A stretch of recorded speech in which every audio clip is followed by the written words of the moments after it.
os homens e espíritos das camadas inferiores da moral que a perseguem com odiosos desrespeitos, valendo-se da manifesta indiferença dela por si mesma, para a impelirem a quedas de que, geralmente, só a asperidade dos séculos a libertará.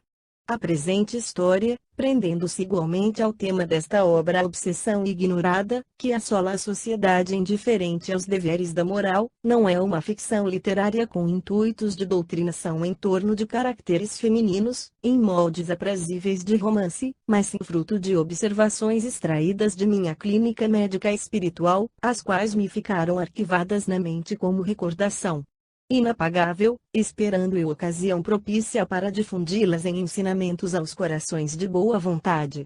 Despertemos, pois, as recordações adormecidas entre os refolhos mentais e passemos, uma a uma, as suas páginas à frente do paciente leitor. Capítulo 2. 97.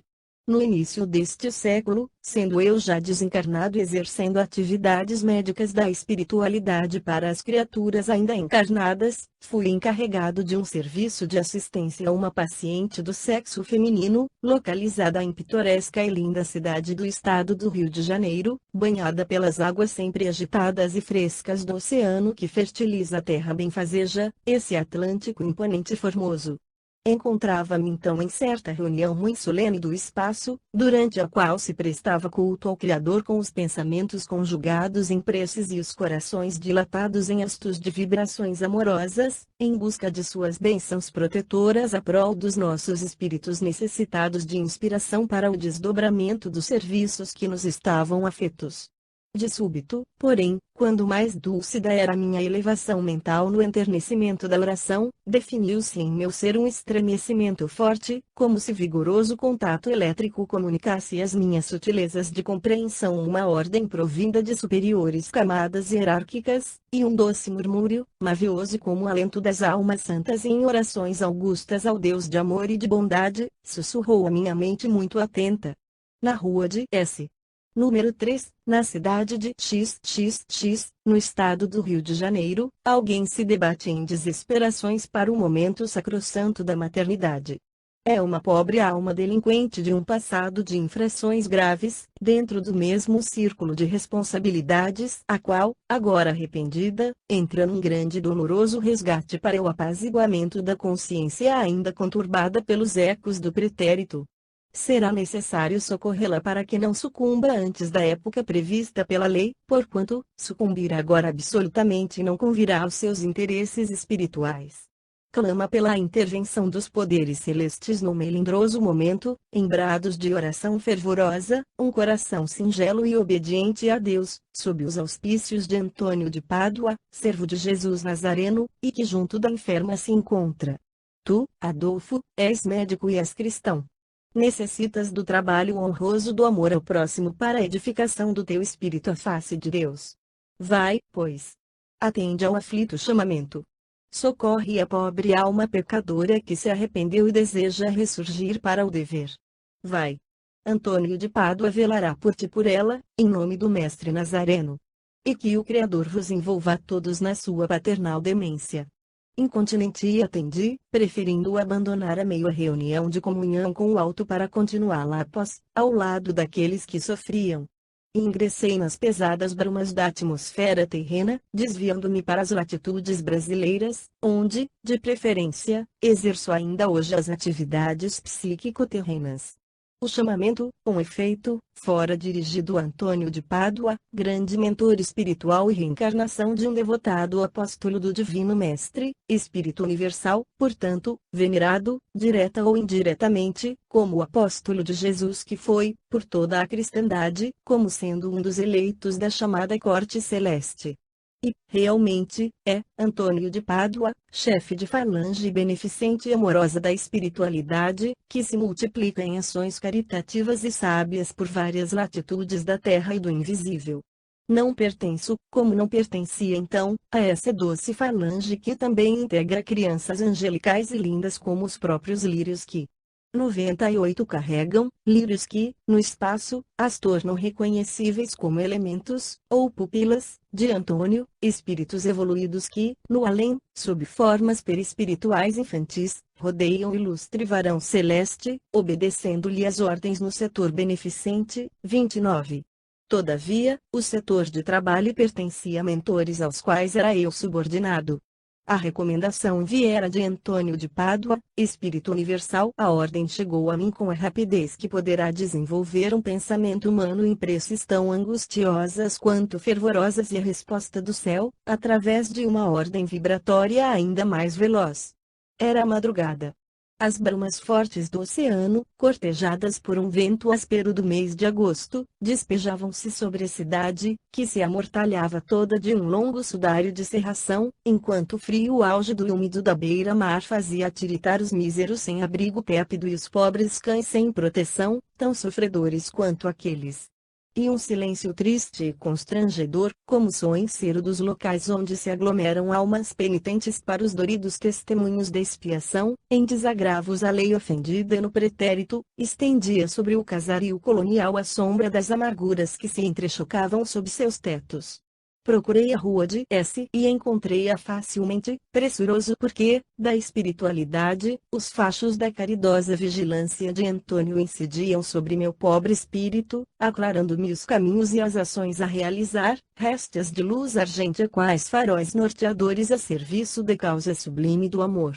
E corria o ano de 1910, 29, a magnanimidade do espírito de Bezerra de Menezes deu-nos a visão dessas crianças citadas. Representam crianças pobres, trajadas humildemente, pés descalços, cabelos despenteados. Não obstante, rebrilham de claridade celestes e sobraçam lírios. Dão-se as mãos para caminharem, muito gentilmente, e um luzeiro rosa envolve-as, distendendo-se em torno. Não nos foi possível conter as lágrimas diante de tão sublime quadro espiritual. Nota da médium. Ao ingressar no domicílio visado, reconheci tratar-se de habitação de jovens recém-casados.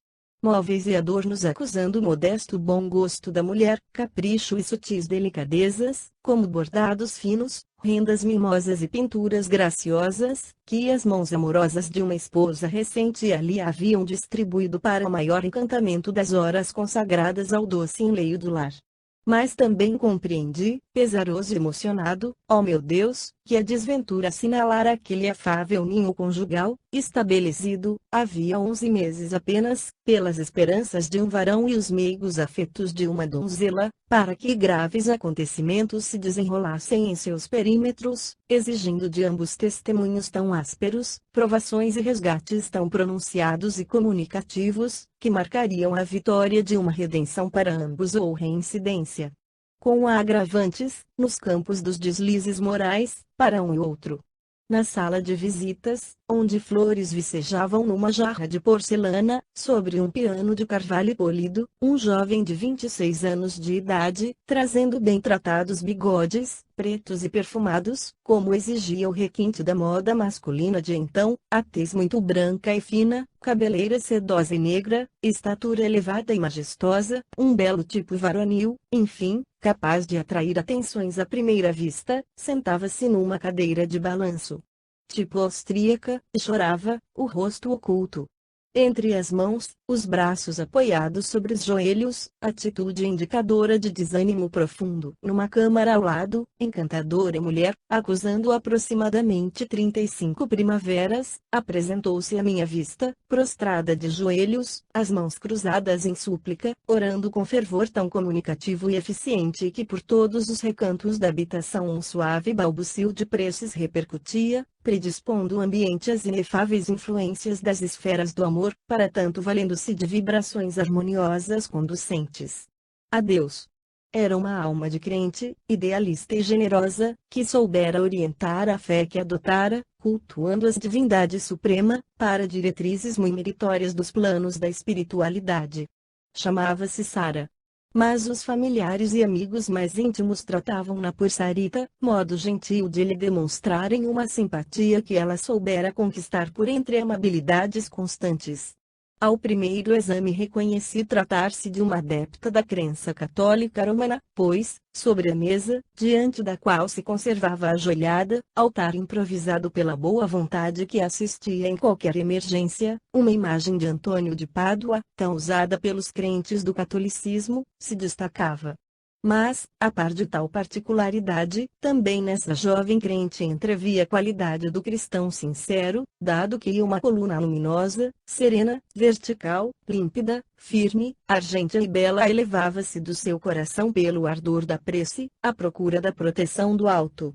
Ora, essa coluna, traduzindo propriedades magnéticas poderosas, fora que provocara a atenção da espiritualidade superior e a respectiva ordem, por mim recebida, para urgentemente partir em socorro a uma parturiente em perigos extremos.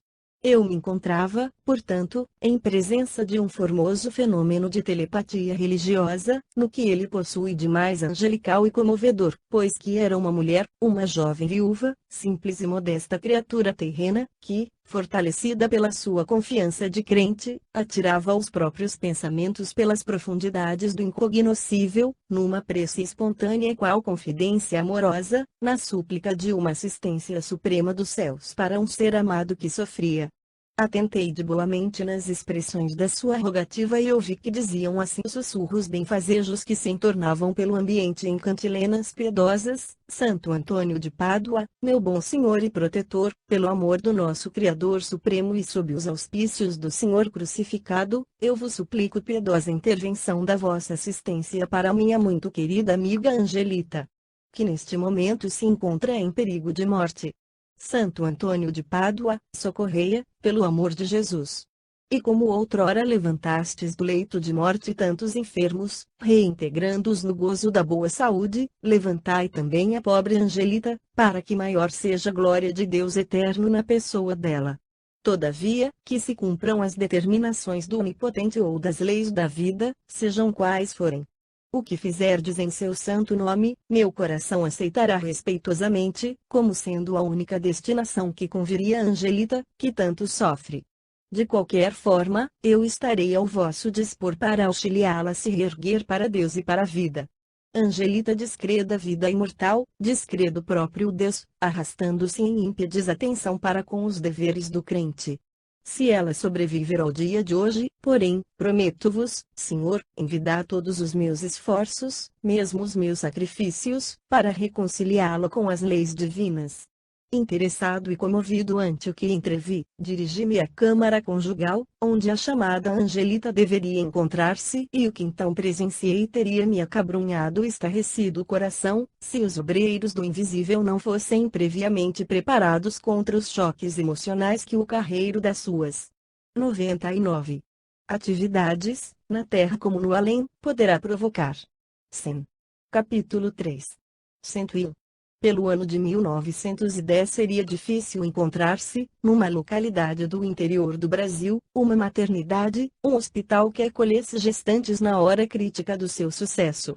Mesmo nas capitais dos estados, e até no Distrito Federal, depararia o médico com as mais dificultosas circunstâncias para a solução dos casos em que se via por vezes envolvido, inclusive a tremenda falta de recursos para o bom êxito das suas atividades profissionais, mormente em se tratando de parturientes, quando seriam urgentes operações melindrosas, arriscadas e graves, para salvar duas vidas, em residências particulares completamente destituídas de ambientação hospitalar, e onde a falta de recursos, às vezes, se iniciava com a escassez de luz que o alumiasse no sagrado mister de operador, para concluir com o preconceito da ignorância, que apenas admitia simpatias e chás caseiros onde se fazia indispensável a ação enérgica do cirurgião. Benditas sejam as mãos que levantam hospitais e maternidades para socorro a sofredores desta ou daquela condição social, porquanto a dor e o sofrimento nivelam posições sociais, reduzindo todos a pobres necessitados, a quem todo o amor e todas as atenções serão devidos.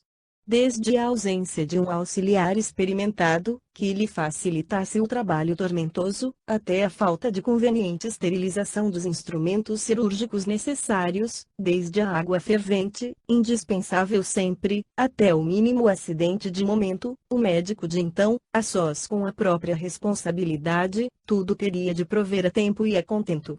Muitas vezes, tais fossem a pobreza e a ignorância do cliente e seus familiares, teria ele de despender quantias não pequenas para a aquisição do material de que se serviria, ao passo que ele mesmo, tateando na semi-obscuridade de aposentos alumiados a lamparinas de azeite ou de querosene, ou mesmo a velas, proveria, em trempes de fogões primitivos, até as águas necessárias aos seus serviços. E isso o médico faria de bom grado, sem queixas nem revoltas, para que diante de Deus não sentisse abrasar a consciência, maculada pelo descaso no sagrado cumprimento do dever junto a um doente que nele confiava quase tanto como no próprio Criador. Hoje ainda, como espírito, sou igualmente solicitado para atender doentes terrenos. E ao contemplar tão belos hospitais, como a terra agora os possui, confortáveis e tão iluminados à noite como são à luz do sol, e observando a aglomeração de servidores e auxiliares rodeando grandes turmas de médicos e cirurgiões especializados, recordo-me, comovido, dos sacrifícios de outrora e exclamo de mim para comigo, incontestavelmente, ó meu Deus, a sociedade terrena muito avançou na senda do progresso. Dentro do século XX. Pena que, a par de tantos e tão admiráveis triunfos sociais, o homem não se conduza também um pouco mais temente a Deus e submisso às suas leis, agradecido ante os favores que do céu há recebido com a possibilidade de tais conquistas para o bem de todos, e, em pensamento, beija as mãos daqueles generosos cooperadores do bem e do progresso, que, por abnegação ou interesse, se uniram à colaboração fecunda para erguerem hospitais e maternidades que socorram na oportunidade precisa. 102 Arquejante, no auge dos padecimentos físicos para o sucesso da maternidade, Angelita, mão cloroformizada, devido à falta de socorros precisos, encontrava-se em perigo de morte. Não que aquele parto fosse dos mais laboriosos e difíceis, caso anormal ou excepcional dentro da cirurgia ginecológica da época. Mas, a falta de um cirurgião, ou médico ginecologista, no momento preciso, para conjurar possíveis surpresas, causar anormalidade e desastre, os quais bem podiam ter sido evitados se desde o início da gestação uma assistência médica eficiente fosse mantida. Há 50 anos, o preconceito individual, o pudor excessivo e mal interpretado, acompanhando a escassez de recursos e a inobservância higiênica do paciente, dificultariam igualmente a ação do clínico ou do cirurgião, cujos serviços, geralmente, apenas eram solicitados para uma parturiente à última hora, quando já se evidenciava o desastre, e quando já mais nada, ou quase nada, seria possível tentar para conjurar os graves acidentes sempre possíveis. Seria desdouro social para uma gestante, recém-casada ou não, o fato de se transportar do seio da família para um hospital ou uma maternidade, no caso de existir uma ou outra dessas instituições na localidade habitada. Preferiam-se, assim sendo, o concurso de curiosas, certamente experientes e hábeis para os casos normais e fáceis, mas absolutamente ineptas mesmo para reconhecerem o perigo e reclamarem o médico a tempo, nos casos graves.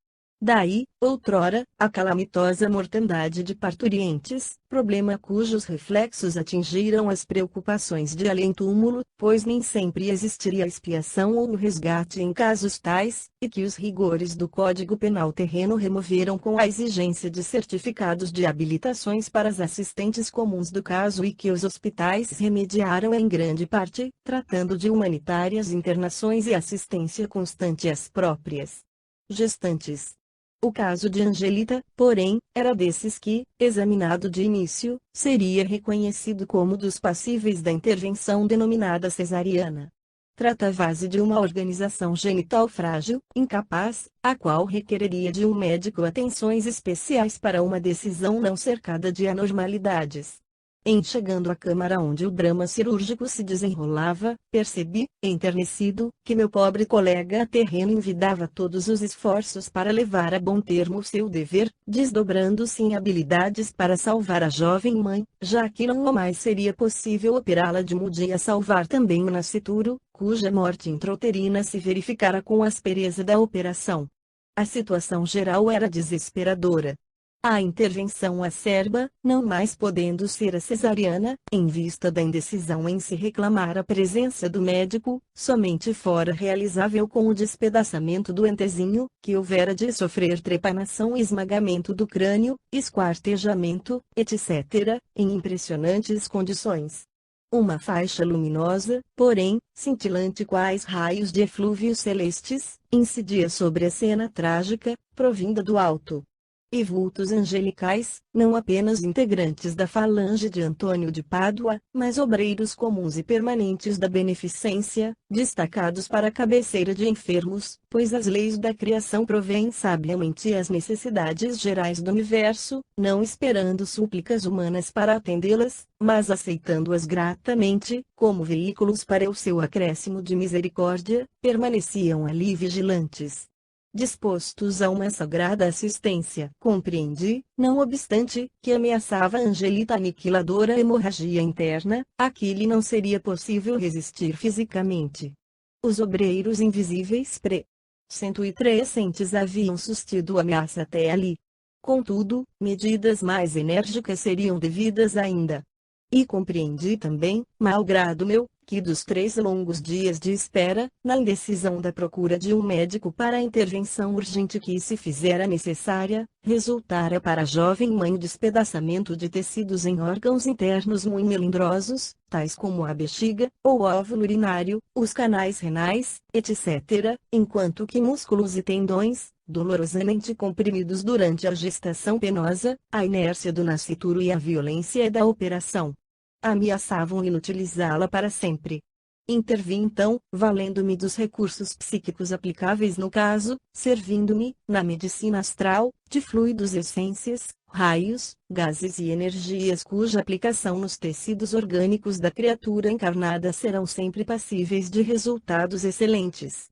E conjurei, assim, o perigo da hemorragia, anulando a possibilidade de um desenlace que se deveria realizar, em verdade, muito mais tarde.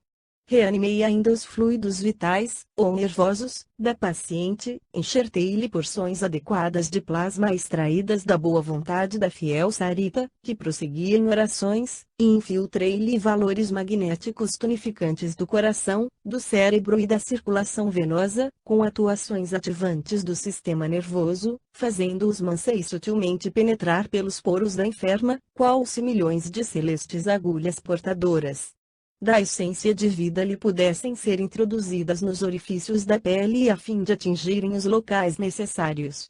O médico, ou o espírito desencarnado, já cônscios de deveres e responsabilidades, se o desejarem, verão o corpo humano destituído até mesmo da sua armadura de carnes e músculos, contemplando de preferência as vísceras, a rede de nervos ou as artérias, a circulação do sangue, os ossos, tudo ou aquilo que seja mister examinar.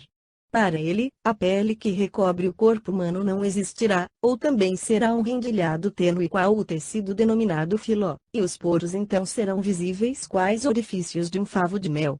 Daí a facilidade da minha intervenção psíquica, tonificando os órgãos da paciente com os produtos medicinais do laboratório do plano astral, enquanto o cirurgião terreno conclui a sua terrível tarefa, depondo em vasilhame caseiros despojos sanguinolentos do infeliz produto que seria o primogênito do casal. Se em todo esse drama acerbo não se distendessem os ecos expiatórios do efeito de remota causa existente no pretérito de ambos os esposos. E também do nascituro. Capítulo 4. 104. Pelas 8 horas da manhã cessara o melindroso trabalho. Higienizara-se o quanto possível a enferma, que jazia prostrada ainda, em profundo desmaio, estirada em seu leito qual cadáver que deveria baixar à sepultura. Compreendi propício à sua recuperação fisiológica aquele prolongado delíquio, e não me afligi por seu estado nem procurei despertá-la. Aquele pobre espírito de recém-casada necessitaria, realmente, do reconforto moral e espiritual, pois que se tornava evidente que ingressava numa fase de testemunhos e expiações. Eu vira que as angelicais crianças do varão espiritual Antônio haviam-no arrebatado para o espaço, certamente a fim de aconselhar-lhe e infundir-lhe coragem e esperanças durante o torpor físico. Preferi, então, examinar as condições morais das criaturas que cercavam a minha pobre doente e constatei que, no interior da casa, onde um como sudário de opressões pesava, Alípio, o jovem esposo, continuava sentado em sua cadeira de balanço, insone, os olhos vermelhos de chorar, o coração estorcido por um desalento esmagador.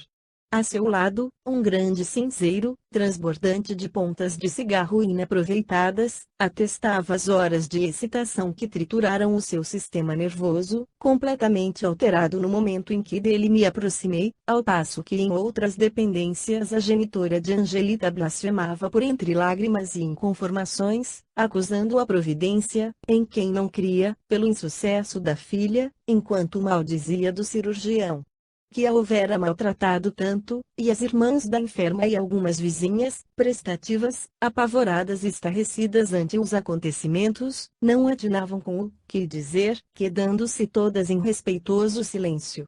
Entre mentes, na câmara de Angelita reinava consoladora paz espiritual. Vibrações harmoniosas dulcificavam o ambiente num como sussurrar enternecido de prece. Mas ninguém orava. Pelo menos julgava não orar a personalidade que de se despendia tão sedutoras irradiações. Sim, porque nem sempre uma prece é real somente quando se dirijam exortações a Deus ou a seus mensageiros, no intuito da oração. Uma leitura edificante, que retempere ou enobreça a mente, pensamentos altruísticos e beneficentes em favor do próximo ou de si mesmo poderão repercutir nos fluidos cósmicos, encaminhando-se para os altos círculos do bem, e daí carrear para o coração que assim procede, como para aqueles que lhe ficam ao pé, consideráveis estímulos para o melhor, tal como faria a prece propriamente dita. Sim. No aposento de Angelita ninguém orava. Era tão somente Sara, a jovem viúva, que, à cabeceira da amiga inanimada, abria diante de si um pequeno livro e percorria, atenta, as suas páginas, em leitura suave e restauradora. Curioso, procurei inteirar-me do conteúdo daquelas páginas que tão docemente protegia o quarto da doente. Tratava-se da Imitação de Cristo, livro então muito acatado pelos adeptos cultos da religião católica romana em cujas lições serviam, efetivamente, doces mananciais de consolação e esperanças, nas horas doridas do infortúnio, os corações sedentos de justiça, levados pela vontade de se predisporem ao bem, com duas asas se levanta o homem acima das coisas terrenas, a simplicidade e a pureza. A simplicidade procura Deus, a pureza o abraça e frui. A glória do homem virtuoso é o testemunho da boa consciência. Conserva a pura consciência, e sempre terás alegria. A boa consciência pode suportar muita. 105 coisa e permanecer alegre, até nas adversidades. A má consciência anda sempre medrosa e inquieta. Suave sossego gozarás, se de nada te acusa o coração. Chega-te a Jesus na vida e na morte, entrega-te à sua fidelidade, que só Ele te pode socorrer, quando todos te faltam. Para que buscas repouso, se nasceste para o trabalho? Dispõe-te mais a paciência que a consolação, mais para levar a cruz que para ter alegria. 30. Contemplei a enferma, que parecia ter expirado. Um anseio de compaixão fremiu em minhas sensibilidades anímicas, avaliando o calvário que aquela jovem mãe, cercada de corações descrentes, palmilharia pelas estradas dos grandes resgates terrenos, vendo-a, como vi, assinalada por um futuro abumbroso. Era esbelta e formosa, com a pele acetinada e alva como as pétalas de uma rosa branca, longos cabelos louros dourados, estendidos sobre as almofadas como sudário de ouro fúlgido, olhos castanhos recordando a cor da velã madura, contando apenas 19 anos de idade. Orei então, à beira daquele leito envolvido ainda nos linhos e nas fitas do enxoval do noivado, e me retirei depois, certo de que o Senhor das coisas e dos mundos proveria, com a sua paternal misericórdia, o prosseguimento da existência daquela que, então, se me afigurou à frente de graves consequências de um passado de infrações. 30. Imitação de Cristo. Capítulo 5. 106. Não chegara eu ainda ao meu destino, porém, e um encantador acaso, desses criados pelas afinidades pessoais, que se buscam naturalmente, para um espiritual consórcio de valores psíquicos, fez-me defrontar com duas gentis individualidades da falange enternecedora de Antônio de Pádua. Perdoar-me-á o leitor, no entanto, a necessidade em que me vejo de materializar os acontecimentos decorridos no mundo espiritual e as expressões ali usadas. Escrevo para vós, terrenos, com um cérebro mediúnico. E para oferecer o ensinamento a contento de humanas compreensões não poderia estas dirigir-me de outra forma, íamos buscar-vos, doutor. Desejávamos aqui a vossa presença, diante da pobre enferma, cujo espírito se encontra entre nós, declararam-me gentilmente as duas formosas entidades. Deram-me confiantemente as mãozinhas, que se diriam delineadas em raios estelares, e seguimos para mais além. Bem depressa me defrontei com o espírito de Angelita, cujo corpo, no momento imerso em estado comatoso, que a anestesia aprofundava, permitia que lhe a permanência lúcida em regiões do invisível, propícias à sua recuperação geral. Debulhada em prantos, a pobre jovem parecia inconsolável, ao passo que a seu lado entidades amigas confortavam-na, aconselhando-a paternalmente. Uma dentre todas, grave e protetora, dirigiu-se à minha modesta individualidade, benevolente e amável: agradeço-vos, caro irmão, falou-me, o eficiente trabalho adaptado ao corpo terreno de minha pupila Angelita. O que importa é dizer que, tal como se encontra, estará ela apta ao testemunho indispensável às leis eternas, para o qual preferiu renascer. Respondi escusando-me, aturdido ante as expressões amigas de um superior espiritual, emitindo votos muito sinceros para que a paciente se saísse ao contento das provações encetadas. Eu observara, porém, no aposento da doente, durante a operação, uma individualidade de aspecto singular, e me abandonara, então, a contemplá-la, chegando a descobrir sua identidade, mais ou menos, através de intuições seguras. Tratava-se de forma perispiritual escura, sombria, de cabelos eriçados, traindo o complexo da carapinha do negro, cujas feições acusavam terror, apresentando, por vezes, esgares de dor, estremecendo convulsivamente, como desejando desvencilhar-se de algo que o torturasse. Postava-se, então, próximo a Angelita, como que a ela ligado por atilhos magnéticos que pouco a pouco se rompiam. Seu aspecto era o típico padrão dos escravos africanos vindos para o Brasil em tristes épocas do lamentável tráfego, e, quando encarnado, no pretérito, seria homem certamente assaz primitivo, acusando possibilidades assustadoras para a prática de abominações. Distinguindo minha preocupação ao recordar o fato, no momento, novamente se expressou a entidade protetora de Angelita: observo a vossa estranheza, preclaro irmão, ante a imagem do acompanhante invisível da minha pupila, sobre a terra, e não será para mim nenhum desdouro colocar-vos a par dos acontecimentos achegados a esse infeliz delinquente e nossa pobre enferma. Excusei-me novamente, declarando-me respeitador dos dramas alheios, que não deveria devassar, mas a entidade amiga prosseguiu: honro-me no trabalho de vos dar a conhecer o drama de Angelita. Ao demais, não ignoro que apreciais as belas letras, aprazendo-vos, mesmo, praticá-las desde longa data. Um dia, quem sabe, quando vos aprouver, podereis contá-lo aos vossos amigos terrenos, porquanto será lição expressiva para o leitor atento, ao passo que encerrará revelação interessante para o pesquisador dos destinos da alma humana, como da severidade e justiça das leis eternas. Deteve-se um instante, em gracioso gesto meditativo, e continuou: sim.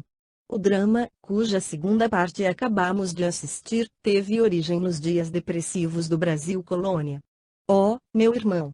Quase que de um modo geral, julgam os brasileiros que seus espíritos provêm de encarnações havidas em países europeus civilizados e aristocráticos tão somente, quando a verdade é que grande parte provém dos dias da colonização afro-portuguesa dali mesmo, do Brasil primitivo e infeliz de antanho. Certamente que emigraram, para a terra de Sarita Cruz, falanges de indianos, de gregos, de franceses, de espanhóis, de orientais, que nesse país reencarnam na esperança de se furtarem aos velhos ambientes onde delinquiram vezes seguidas e cujas paisagens aviventariam em suas consciências as acusações mórbidas do passado, as quais nas próprias sutilezas mentais agiriam como intuições angustiosas. Todavia, será prudente não perder de vista que o Brasil, da sua descoberta alvorada da abolição da escravatura africana, que em seu seio medrou profusamente, tripudiou sobre os deveres do cristão, escravizando em condições acerbas homens inofensivos e fáceis de se conduzirem para Deus, porque, na sua maioria, não eram mentalidades primitivas e sim reencarnações de povos ilustres, mas criminosos, que buscavam redenção sob a humilhação da cor negra. Humilde e cativa, arrependidos e desejosos do progresso, e cujos sofrimentos e lágrimas ecoam ainda nas ondas do éter adjacente do país como estigma infamante, caindo então o seu desarmonioso efeito em ricochetes especiosos sobre os culpados de ontem, através do feito reencarnatório. Assim é, meu excelente irmão. As leis eternas, estabelecidas pelo Senhor Supremo para a regência da sua criação, jamais serão impunemente desacatadas. As sociedades brasileiras de hoje sofrem consequências inevitáveis dos feitos ímpios anteriores à Lei de 13 de maio de 1888. Aliás, a sabedoria dos evangelhos adverte, quando declara que a cada homem será concedido de acordo com os próprios atos praticados. Aquece eu, interessado já no palpitante assunto. E o amigo então continuou, expondo-me o seguinte. 107. Capítulo 6. 108. Pouco antes do drama em que se envolveram vários brasileiros natos ilustres, desejosos da libertação do seu país da legislatura portuguesa, época fértil em acontecimentos trágicos e muito delicados, que ficaram olvidados pelos homens porque o Brasil de então não mereceria acato da metrópole de além-mar para que o sofrimento do seu povo fosse devidamente consignado na história, ou seja, pelas proximidades da época em que se verificou a conjuração denominada Inconfidência Mineira, na então província das Minas Gerais chegara de Portugal, com destino a esta localidade da grande colônia, um alto funcionário da coroa portuguesa, dizendo-se licenciado para estudos e aventuras pelo interior de Minas, acompanhado da esposa, que, ávida de emoções e conhecimentos novos, se negara a continuar no seu velho casarão de Lisboa, sozinha e entristecida, enquanto o marido corresse terras e mares estranhos. Por essa época, não seria aconselhável a uma dama bem-nascida aventurar-se a viagens tão longas e arriscadas. Proibia o preconceito social, seria desdouro imperdoável, mesmo para uma esposa, abandonar-se a peripécias em terras desconhecidas, e a própria lei não concederia licença para tal fim, a não ser que motivos muito significativos justificassem o feito. Não entendeu assim, porém, a esposa, muito jovem ainda, do funcionário licenciado, pois que, não conseguindo das autoridades permissão para acompanhar o próprio marido nas suas aventuras pelas intempéries da grande colônia do Brasil, infiltrou-se sutilmente na marinhagem do veleiro que faria a travessia do oceano e, já em alto mar, apresentou-se ao estupefato esposo disfarçada em vestes masculinas. Protegida que fora por um oficial de bordo, amigo da família, aportando no Rio de Janeiro 4 meses depois sem maiores empecilhos, já que sua beleza e sua juventude, aliadas à esperteza de que usara, cativaram igualmente o comandante da nau transoceânica. O oficial amigo, no entanto, cujo nome seria Fernando Guimarães, afirmando-se investido de certa missão secreta no Brasil, conferida por seus superiores, desligou-se da profissão e cedeu ao convite afetuoso do casal de esposos, para que viesse em sua companhia como se membro da família fora, uma vez que igualmente pretendia dirigir-se à importante província, cujo governador seria então o senhor Visconde de Barbacena. A aventura sempre foi o traço primordial do caráter lusitano e seguiram então os três amigos em busca da realidade de um Eldorado cuja fama seduzia os europeus.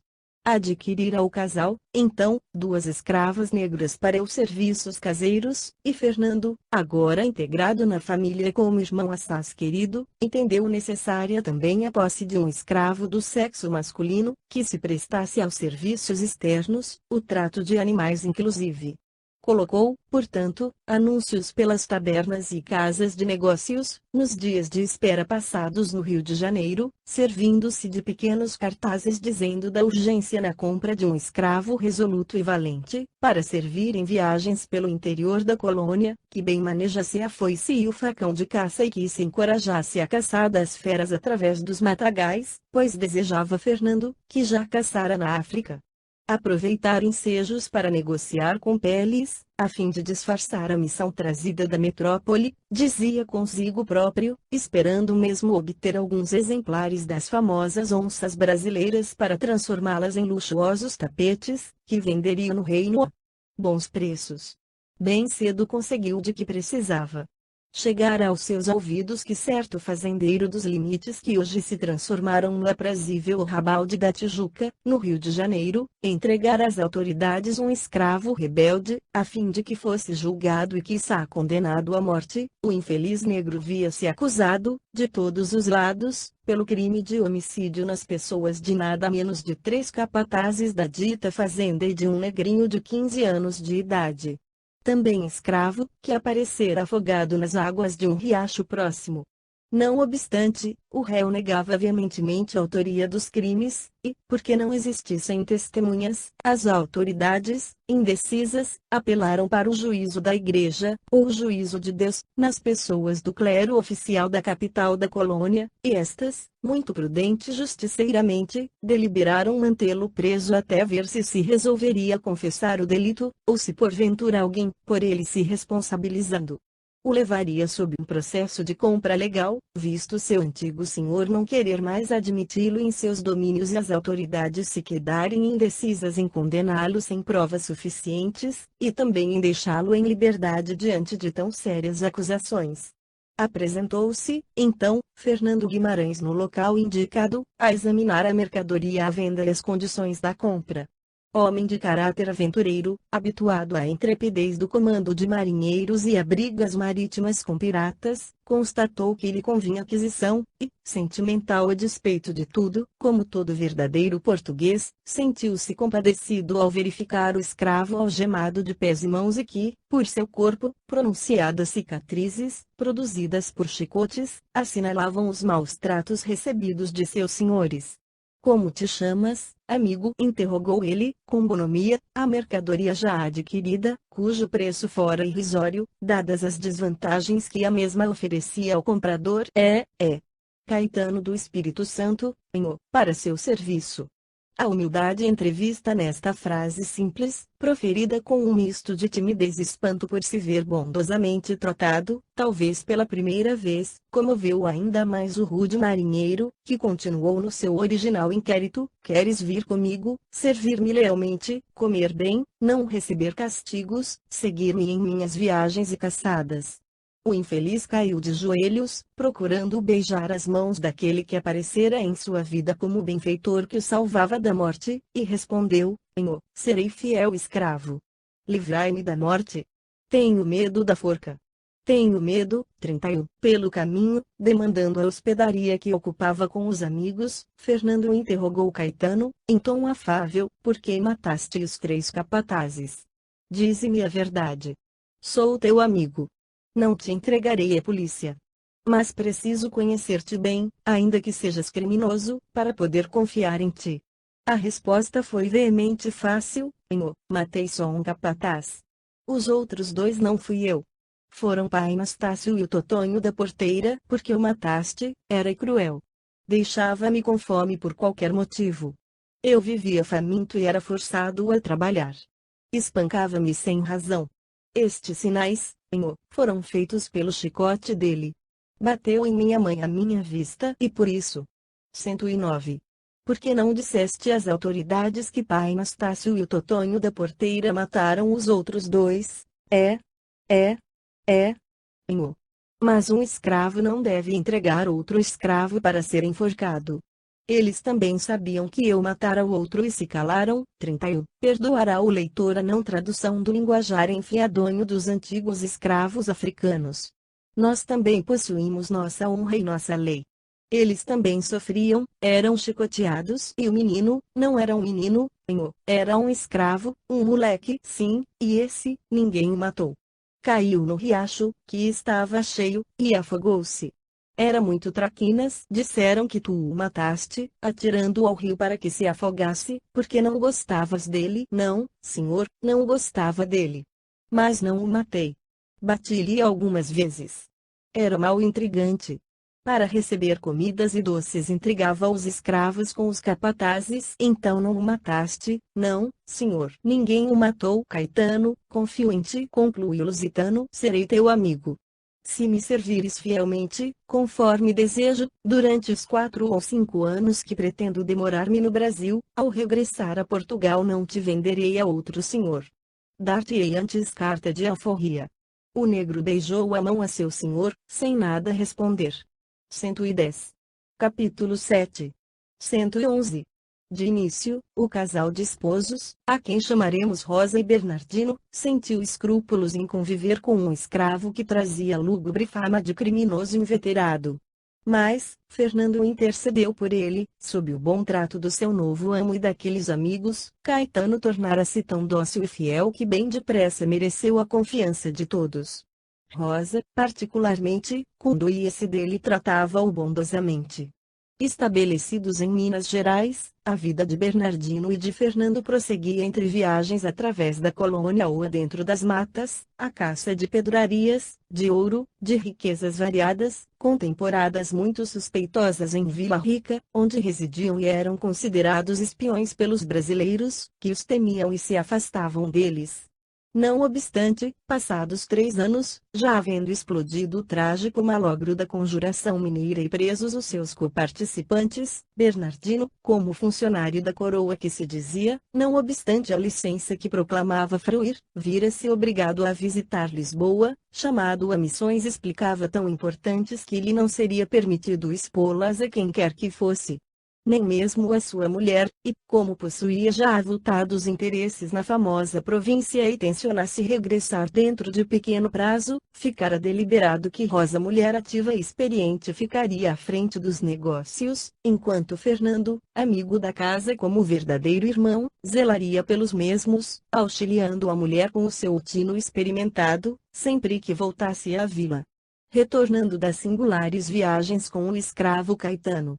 Ora, para um caráter invigilante e frívolo, que não associa ao próprio respeito pessoal o respeito devido a Deus, à família e à sociedade, as oportunidades para a prática do mal, ou seja, as tentações mundanas se apresentam a todos os momentos, sob qualquer pretexto. Rosa e Fernando, que até ali se haviam respeitado como bons amigos e irmãos, equilibrados no cumprimento do dever, pouco a pouco, animados pela ausência de Bernardino e por uma convivência assídua, deixaram-se conduzir ao sabor das paixões e sucumbiram a um delito grave de adultério, de traição aos deveres da honra pessoal e da respeitabilidade a Deus e às leis do matrimônio. Bem cedo, como seria de esperar, fez-se sentir o fruto dessa união pecaminosa. Rosa tornou-se mãe na ausência do esposo e situação alarmante desvairou o senso já abalado dos amantes culpados, pois esgotara-se o prazo para o regresso de Bernardino, que era esperado dentro em pouco. E o crime foi cometido então, no próprio dia do nascimento da criança, sob o consentimento aterrorizado de Rosa, que temia a vingança do marido, e a resolução de Fernando, com a mesma perícia e desenvoltura com que nos dias atuais são praticados os infanticídios modernos, quando mães apavoradas ante o próprio erro, ou alguém por elas, preferem mais enegrecer a consciência, assassinando um ser indefeso que necessitaria reviver para Deus. Através de uma encarnação, a assumir ericamente a responsabilidade dos próprios atos, curvando-se às consequências dos desvairamentos cometidos, consequências que, por muito rígidas, comumente, poderiam realizar a reabilitação da pecadora perante si mesma e a sociedade e até perante Deus. Era pouco mais das 11 horas da noite. Vagidos comoventes de recém-nascido ecoaram pela casa solitária, chácara vetusta dos arredores de Vila Rica. Fernando toma dos braços da escrava assistente o intezinho vigorosamente envolvido em panos, a fim de que seus lamentos fossem abafados, e esta conversação efetivou-se no extremo da grande chácara, à beira de um charco, entre o ex-oficial de bordo e seu escravo preferido, tornado cúmplice de suas aventuras pelo interior da grande colônia. Que farei do nenê, hein? Bem, Caetano. Eu não sei. Oferece-o alguém, por aí. Será necessário que desapareça quanto antes, para se evitarem males maiores. Tu sabes. Bernardino não está. Foi uma maçada, foi. Enjeitá-lo à porta da igreja será perigoso. Serias reconhecido. As igrejas limitam com residências. Tudo se descobriria, o escândalo estrugiria e viria até mesmo a forca. Tu sabes, não sabes, Caetano? Entendes o teu bom senhor, que pela segunda vez quer te livrar da forca? É? Ah? Entendo sim, meu bom senhor. Entendo sim, senhor. Então, será bom que ninguém desconfie, senão será a forca para nós todos. A vila é pequena, poderiam falar, ao passo que aqui, nesta chácara solitária. No fundo deste charco, quem poderia mergulhar para descobrir? Entendes, Caetano? Entendo sim, senhor. Como não? Caetano assassinou friamente a criança recém-nascida, para satisfazer ao amo. Mais receoso de que, enterrando-a, os porcos ambulantes, ou alguma plantação posterior nos terrenos da chácara, pudessem descobrir o pequeno cadáver, resolveu esquartejá-lo cuidadosamente, com sua faca de caça, com a qual já assassinara mais duas infelizes criaturas, durante as viagens com seu senhor e por ordem deste, depois do que, envolvendo os pequeninos despojos numa cobertura de lã, amarrou o singular volume a uma grande pedra e atirou-o ao fundo lodoso do pântano, para o repasto das asquerosas feras aquáticas. No espaço longínquo as estrelas cintilavam lindas e tranquilas, como desejando ocultar da razão de todas as coisas o abominável ato contrário à harmonia das leis eternas, ato cujas repercussões se estenderiam sobre os criminosos como garras de inflexível monstro, que cobrariam um insulto aberrante contra a natureza, a imagem do Criador sobre a terra. Penalizado, ouvindo a exposição do mentor espiritual de Angelita, fácil fora as minhas conclusões compreender o que se havia seguido no destino daquelas três infelizes criaturas. Ali se encontravam elas, à minha frente, muito fortemente atadas umas às outras pelas repercussões conscienciais de um grande crime, para que dúvidas me pudessem advir sobre o que o futuro ainda lhes reservaria. Estudemos, porém, com o leitor atento, o enleamento do adultério e do infanticídio praticados em Vila Rica ao tempo dos Inconfidentes, nas suas consequências remotas, a fim de que o mesmo leitor, compreendendo as leis que regem os destinos da humanidade, possa esclarecer os leigos quanto à severidade e justiça das mesmas leis, em lições prudentes e racionais aplicadas no convívio diário, lições que muito poderão contribuir para a educação das almas frágeis que ainda não puderam ou não souberam compreender que os mundos e suas humanidades são regidos por uma 112. 113 Justiça inflexível, que, a bem do próprio delinquente, dele exigirá atos condizentes com a harmonia da criação, jamais sancionando desvios das rotas traçadas pela legislação suprema. Olhei penalizado, ali estava Rosa, a esposa delinquente, revivida na personalidade da formosa e sofredora Angelita. Ali estava Fernando Guimarães, o amigo infiel e sedutor Soez, o pai desalmado, ressurgido no belo varão Alípio, a quem eu vira chorar a noite toda sobre o drama do nascimento do seu primogênito.